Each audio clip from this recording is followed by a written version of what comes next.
Hi Aquarius, Sun, Moon, Ascendant, or Venus. This is Dane, and I am going to be doing your August 16th to the 31st, 2021 reading for you. But this reading is going to be a little bit different. It is going to be about increasing our intuitive abilities. Now, if you resonate with this reading, don't forget to like, comment, and subscribe. Let me know what you think because it is something new that I am doing. If you're interested in any of the cards that I'm using, they will be listed and linked in the description box below. Now, before we begin this reading, let us clear the energy space, raising our own energy vibration and releasing any negativity. So take a nice deep breath in, exhaling whenever it feels comfortable for you.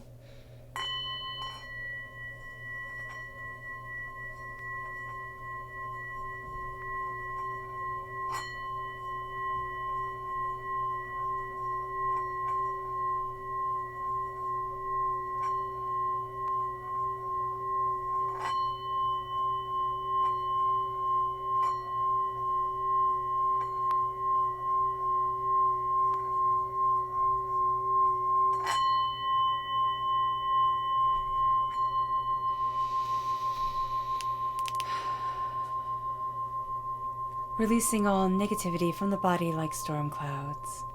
Letting yourself feel calm, centered, and at peace as we enter into this safe and loving space. Let's let the bowls sing as we see what the tarot has to say. And before I actually let the bowls sing, I want to apologize for my voice. I am getting over the flu, so bear with me.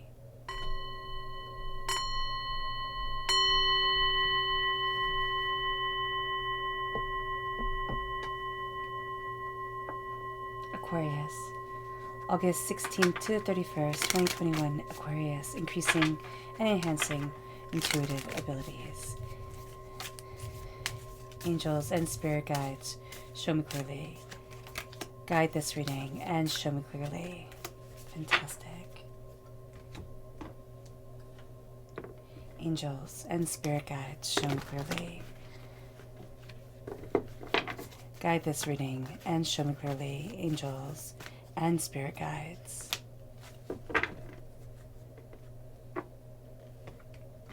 Angels and spirit guides, show me clearly.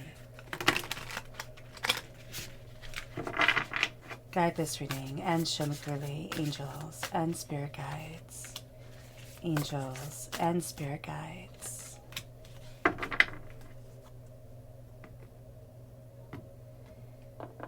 Angels and spirit guides, show me clearly. Guide this reading and show me clearly, angels and spirit guides. Angels and spirit guides. Fantastic. At the bottom is our rooted self. The left-hand side is our inner self. The middle, our heart, our emotional self. The right-hand side, the public arena, the public self. So, excuse me. Let's see. Let me get a sip of water before we see what the tarot has to say.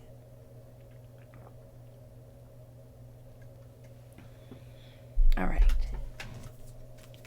So we have the High Priestess. At our root, there is going to be a lot of awakening, a lot of coming into our own power. And for that power, that ability to be able to increase, it can be overwhelming for us. A lot of lies are going to be ripped away. Lies that we tell ourselves to make us feel kind of more comfortable or, more like, or even just lies that we tell ourselves, not to make ourselves feel more comfortable, but just mistruths that we have thought like, oh, this is true about me, and it's something hurtful that somebody has said.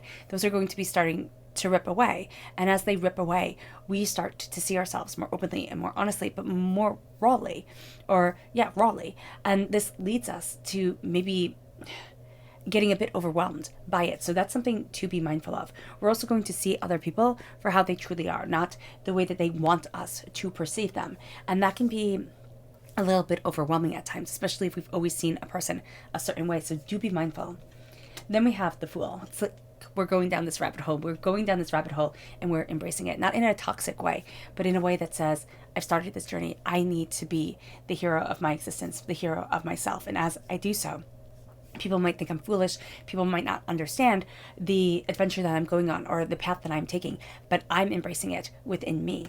It brings us then to our inner self, which has the star, what we wish for, and the Two of Wands reverse. So it's not going to come externally. It's all going to come internally, which can be very overwhelming when it all comes from within.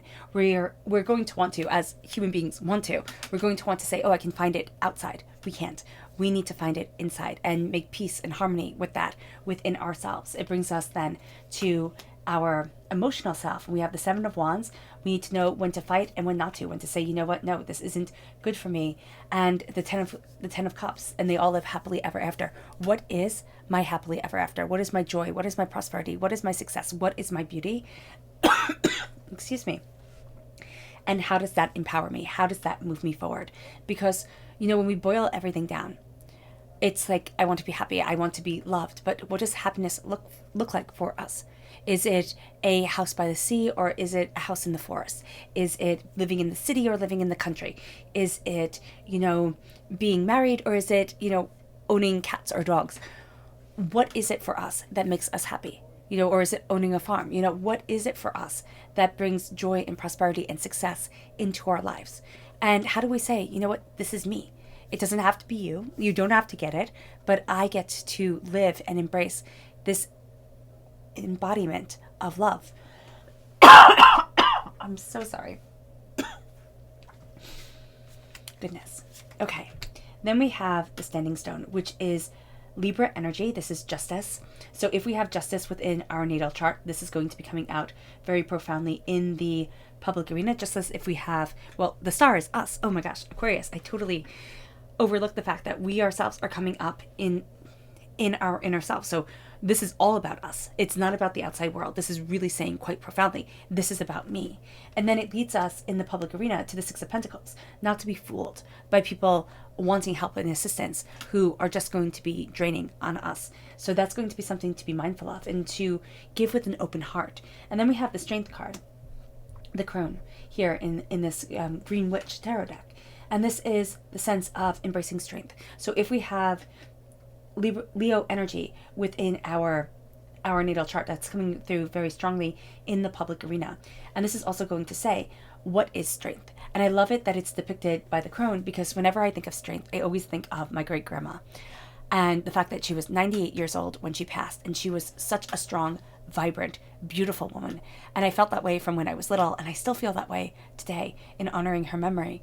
And this is a time where we're going to look at strength so differently, because when I think of strength, I think of her. I don't think of huge bodybuilders and, the long white hair, the sense of wisdom, the wrinkles on the face, the wisdom well earned, and the fact that time etched its mark into us.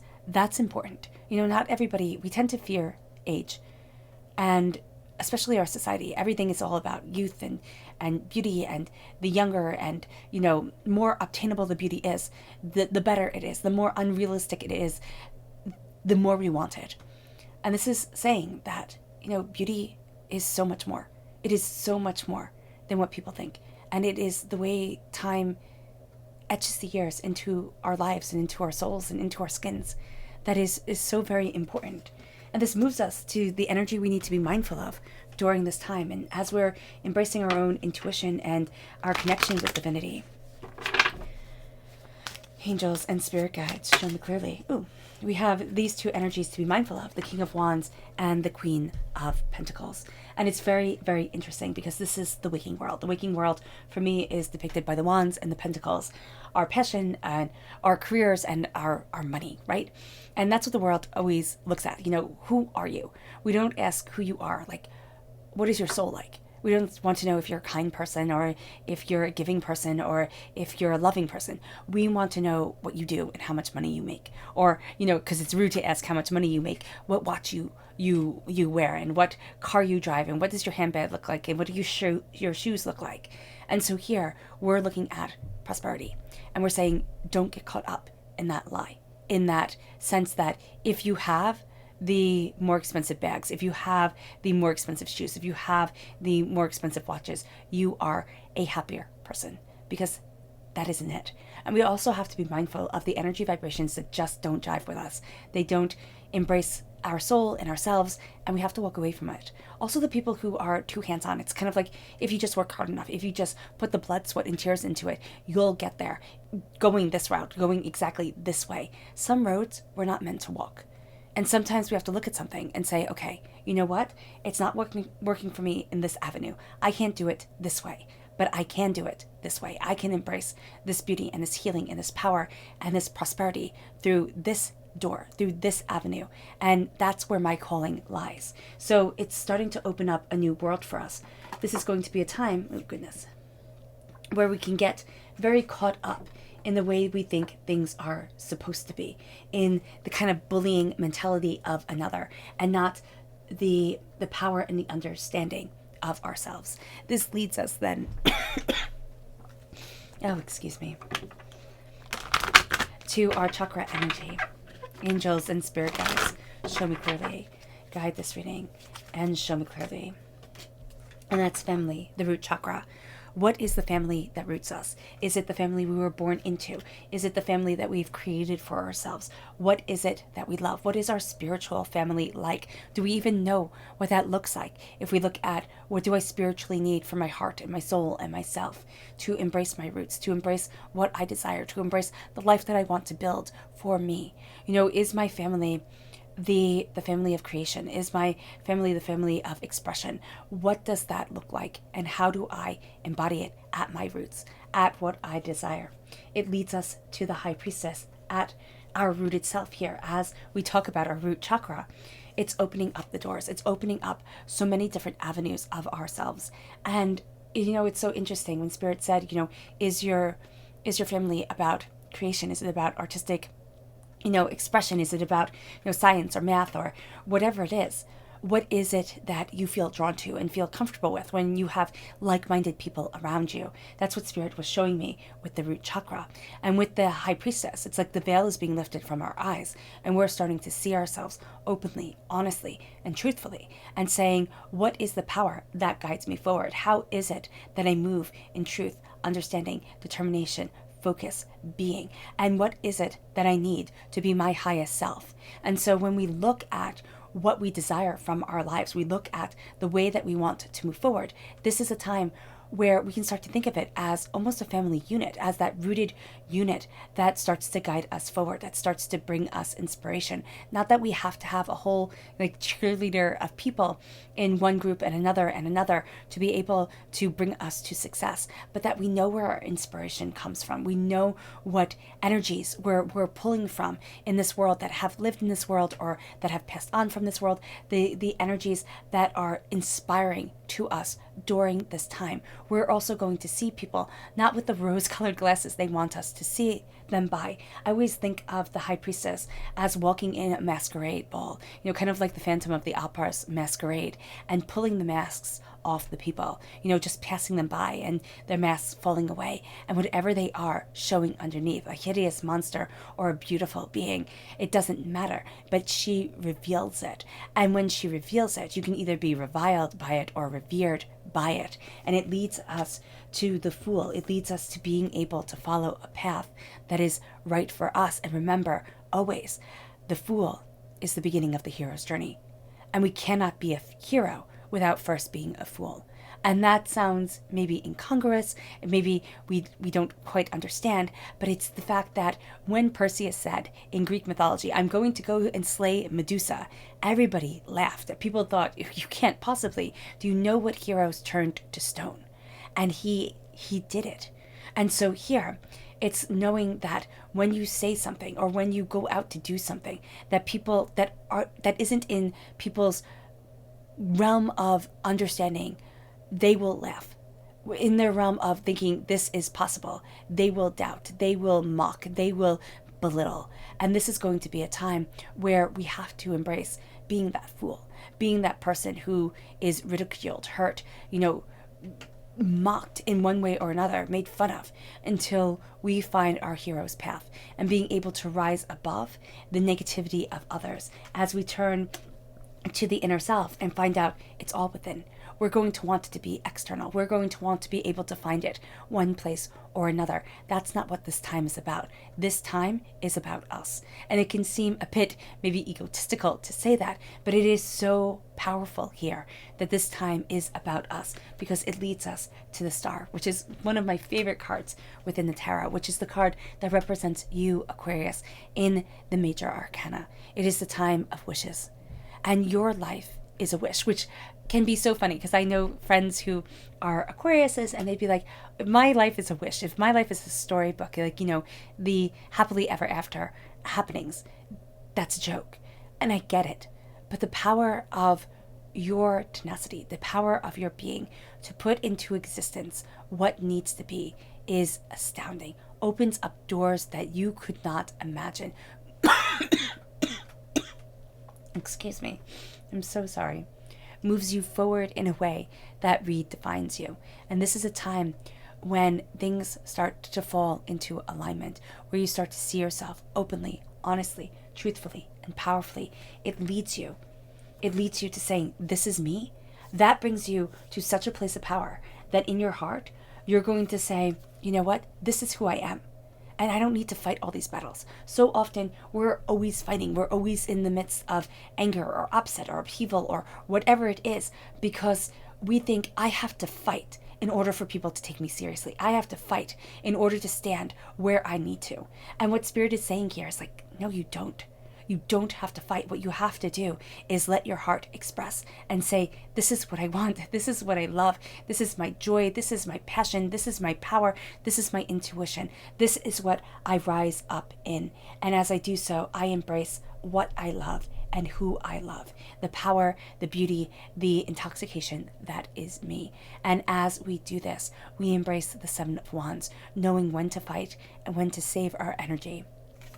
And it brings us to this place of happiness, because when we know when to fight, when we're not constantly being drained, having this leeching energy come around us, we get to focus on what happiness is, on what joy is, on what raises our energy vibration and what doesn't. So what makes us super happy does not have to be what somebody else thinks is joyful or happy or anything like that. If we get complete joy of being connected with our kids, and laughing and playing with them, that's our joy. That's our happiness. If somebody else says, like, what the heck are you doing? Playing make-believe, doing all this silly stuff. You should be doing something that makes you money, that, brings you success. Understand that your success is measured for you, not them.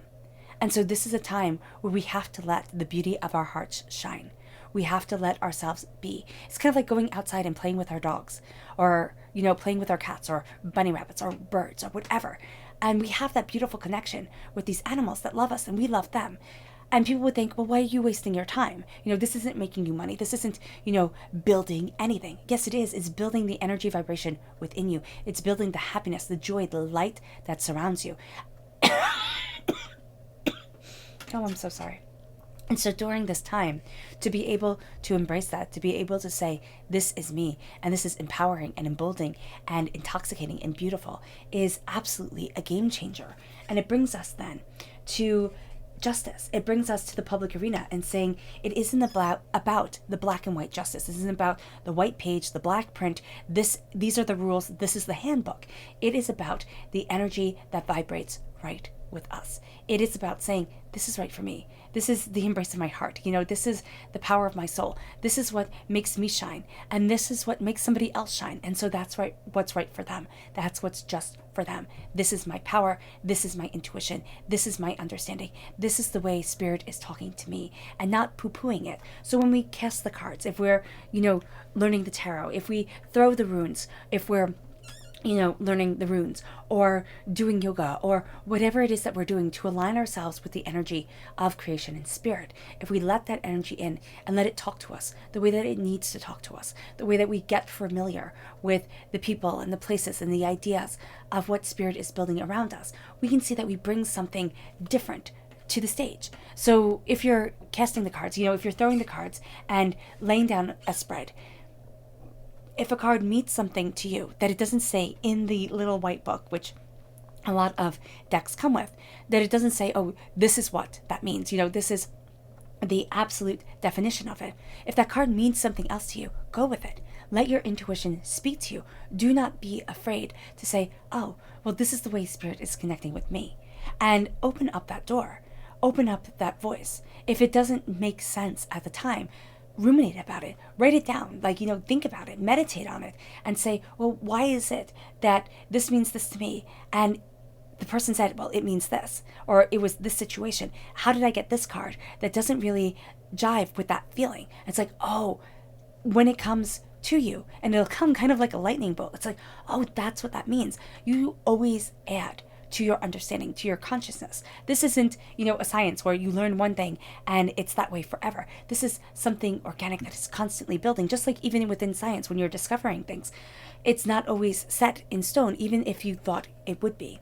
And so it leads us then to being able to have this flow of information and not being tricked by somebody who is taking and making us think, oh, well, it has to be just like this because, this is an area where it doesn't have as much richness, or where, all the wealth needs to be given this way. And we're going to see, no, it doesn't, because it's plenty of wealth that way. There are plenty of people who look at it one way. Why not look at it the other? Why not see the riches that are being hidden? Why not see the prosperity that is moving us forward? And why not see the gifts that are being given and the gifts that are holding back for us? And it brings us to a place of strength, of intuition, of understanding, of ideas that aren't going to be the same way that people view strength. Usually it's going to be the sense of, this lion could definitely maul this old lady. I mean, seriously, a lion could maul a healthy, strong, fast person who could run like a gazelle. But this person can't. What we have here is the strength of kindness and compassion and companionship and understanding and trust. And that means so much, and yet our world forgets it. And that's going to be, Aquarius, what you're tapping into and what you're being inspired by. And it leads us to the subconscious energy to be mindful of, and it's the Lord. It's Aries energy, but it's also the fact that we're going to think it has to be this way. It has to be what holds the most power, or where the people see the most wealth and the most determination and the most focus and the most abundance. But it doesn't have to be like that. This is also not falling into conformity just because its willpower seems to be super strong or seems to be, overwhelming. It moves us then, or falling into a person's power just because they're demanding it. It's like, no, you don't get to throw a hissy fit like a toddler and have me follow you. I get to choose my path through wisdom and through grace. It moves us to our chakra energy, which is personal power, the solar plexus chakra. It's embracing our gut, embracing our intuition, embracing our power, and really stepping into that power. It moves us into our rooted energy, which is the magician. As above, so below. As I believe it, so it becomes. As I stand before the altar of my existence and call forward my wealth, my prosperity, and my ideas of being. As I embrace my power, as I embrace myself and see myself as this magical being who gets to shape my world. Meaning I get to choose to be happy or to be sad. And we might be thinking, Dean, a lot has happened and I'm overwhelmed. Yes, but I get to choose to walk out of it. I mean, I've been homeless. I've been beaten down. And I get it. Sometimes the darkness gets so much that it feels like I can't, right? But the fact of the matter is if we sit there and say, well, I don't know what's so special about you, but that's not the way it is for me, we've already just cursed ourselves. We've already just, and that's if we want to be dramatic about it, but we've already taken away the blessings. And what we have to say here is, I step into the blessings. I step into me. I stand before the altar of my existence, though it is hard, though I am overwhelmed, though I am overpowered, and I get to embrace my grace. I get to say that this is my power, this is my voice, this is my being, this is me, and I'm not going to hide or apologize for any of it. It leads us then to our subconscious inner self, which is the Ten of Swords, the darkness before the dawn. And that's exactly what Spirit was showing with the magician. The darkness, the hurt, the pain, the disappointment before the dawn, before the new day. As we look at every single lesson that we have learned, every single sword that has been shoved in our backs, that has been keeping us down, and we realize that this is becoming the weapon to fuel us, not to destroy us, to rise up from, and to rise up with knowledge of. instead of being held back. It moves us then to our subconscious inner self, emotional self, which is the Seven of Pentacles, prosperity, success, bounty through patience. It won't happen in a day. Just as Rome wasn't built in a day and it didn't fall in a day, we get to embrace, excuse me, prosperity through patience, bounty through harmony, through waiting, through divine timing. It leads us then to our subconscious public selves, and that's the Green Man. That is, again, the Fool. And that's stepping into new abilities. That is embracing the hero song and knowing that I get to be bad at something before I get to be good at something. It's kind of like when learning a language. I mean, I'm learning Spanish, right? And I'm absolutely terrible at it, but I'm getting better, which goes from knowing like zero Spanish to knowing a bit. So here, it's like I get to stink at something before I get to be good. And as I'm learning, I'm embracing more and more and more about me. And so here, that's what we're doing. As we are embracing our intuitive power, we get to be horrible at it, we get to make our mistakes, we get to stumble, we get to be frustrated because we're becoming better and better every single day as we push through those barriers.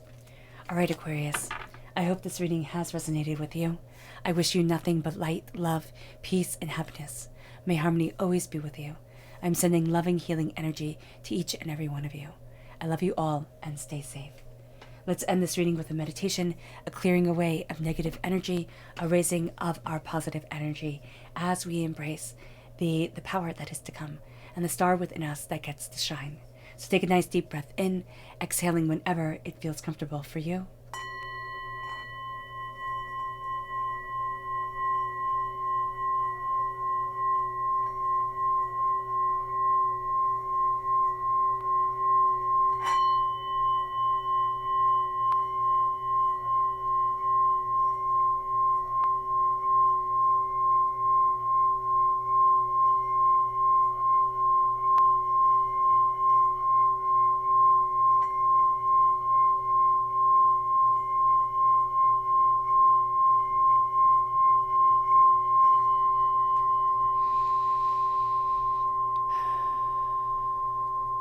May you move forward in peace and in harmony, Aquarius.